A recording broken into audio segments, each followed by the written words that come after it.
Welcome back to the Jade Dragon podcast, where ancient wisdom meets modern science. I'm your host, David Lloyd, and today we're delving into a concept that is both deeply grounding and profoundly transformative, the Po, which we will now refer to as the corporeal soul, or the soul of the body. The corporeal soul represents our instinctual, physical connection to the world. It governs our reflexes, emotions tied to the body, and the rhythms of life. In Chinese medicine and philosophy, it's an essential component of who we are, but it's often overlooked in modern discussions of mind-body health. What makes the corporeal soul truly fascinating is its resonance with modern neuroscience, particularly in how we understand the nervous system, trauma, and somatic responses. In this episode, we'll explore the philosophical roots of the corporeal soul, its role in traditional Chinese medicine, and how modern science can help us better understand and harmonize this aspect of ourselves. So, settle in, take a deep breath, and let's journey into the wisdom of the corporeal soul. Let's start with the basics. In Chinese philosophy, a human being is understood as a harmonious interaction between different aspects of body, mind, and spirit. The corporeal soul is one of the 5 Shen, or 5 spirits, and its role is deeply tied to the body's physical existence. The character for the corporeal soul is poetic in its design. The radical for ghost reflects its connection to the spirit, while the element white suggests purity and light, as well as a connection to the moon. Together, they convey the idea of a soul that is closely linked to the physical, tangible aspects of life. The corporeal soul is believed to reside in the lungs and is associated with the metal element in the 5-phase theory. Its functions include governing reflexes and instinctual responses, anchoring the spirit, or Shen, to the physical body, as well as facilitating our capacity to grieve, let go, and embrace the rhythms of nature. Unlike the Hun, which connects us to the ethereal and spiritual, the corporeal soul is very much about being grounded. It ensures that we respond to the world around us in ways that protect our survival. For example, when you instinctively pull your hand back from a flame, that's the corporeal soul at work. The corporeal soul also plays a significant role in emotional health. The lungs, where the corporeal soul resides, are connected to the emotion of grief. A person who cannot process loss or change may experience disharmony in the corporeal soul, manifesting as chronic sadness, physical fatigue, or even respiratory issues. Now let's bring the corporeal soul into conversation with modern science. Its instinctual, reactive nature mirrors what neuroscience describes as the autonomic nervous system, particularly the sympathetic nervous system, which governs our fight or flight responses.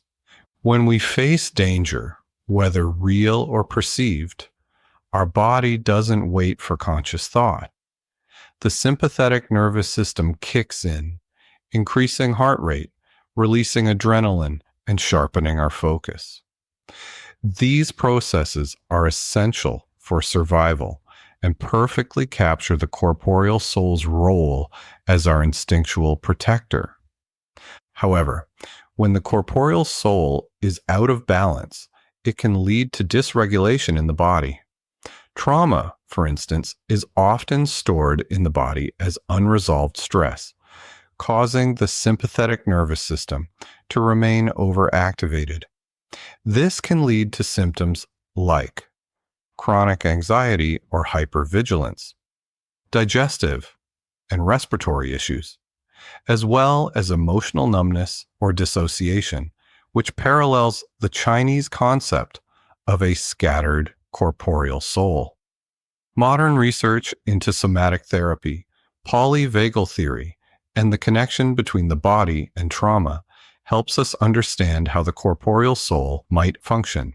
For example, techniques like grounding exercises and body awareness can help reintegrate the physical and emotional aspects of our being, restoring balance to the corporeal soul. Isn't it incredible how the ancient wisdom of the corporeal soul aligns so seamlessly with modern scientific insights? It reminds us that our bodies hold deep intelligence and that healing often begins with reconnecting to this wisdom. Emotionally, the corporeal soul is tied to grief and letting go. In Chinese medicine, unresolved grief can cause stagnation in the lungs, leading to both physical and emotional imbalances.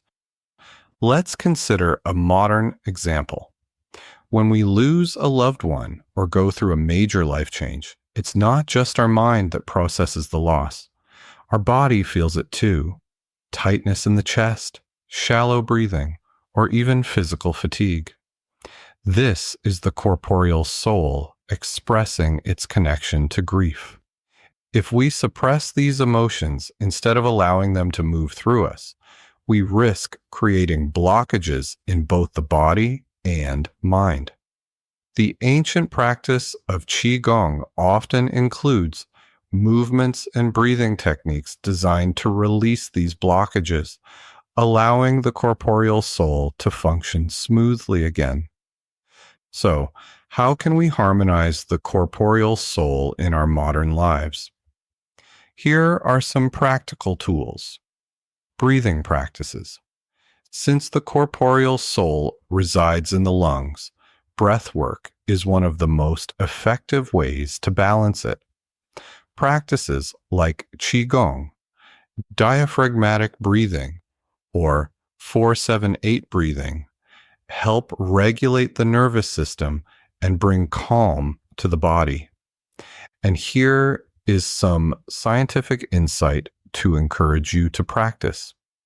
Studies show that Qigong activates the parasympathetic nervous system, reducing cortisol levels and improving heart rate variability, a key measure of stress resilience. Somatic movement. Activities like Qigong, Tai Chi, or even gentle yoga encourage awareness of the body and help release stored tension. These practices also improve lung capacity and circulation, directly benefiting the corporeal soul. Try incorporating a simple Qigong exercise like lifting the sky, which involves slow, mindful movements synchronized with deep breathing. Emotional processing. Journaling or working with a therapist can help us bring unconscious patterns into awareness. Reflecting on instinctual reactions like fear or anger allows us to engage with the corporeal soul in a conscious way. In Chinese medicine, the lungs are associated with clarity and discernment. Processing emotions tied to the corporeal soul helps us regain this clarity. The corporeal soul is deeply tied to the rhythms of the natural world. Spending time in nature, walking in a forest, breathing fresh air, can ground the corporeal soul and reconnect us to the Earth's cycles. Let's take a moment to reflect. Think about how your body responds to stress or instinct. Do you notice tension in your chest or shallow breathing when life gets overwhelming? What would it feel like to slow down and reconnect with your breath, your body, and your instincts? The corporeal soul teaches us to honor the wisdom of the body, to trust our instincts while also striving for balance. It reminds us that healing isn't just a mental process, it's deeply physical and emotional as well. As we wrap up today's episode, I hope you've gained a deeper appreciation for the corporeal soul and its role in your life. This ancient concept bridges the gap between body and spirit, showing us that our instincts are not something to suppress. They're something to understand, harmonize, and integrate. Whether through breath work, movement, or quiet reflection, you have the tools to connect with your corporeal soul and find greater balance in your life. If this resonated with you, visit our blog at jadedragon.online for a deeper dive into this topic. Don't forget to subscribe to the Jade Dragon podcast for more episodes that blend the best of Chinese medicine and modern science.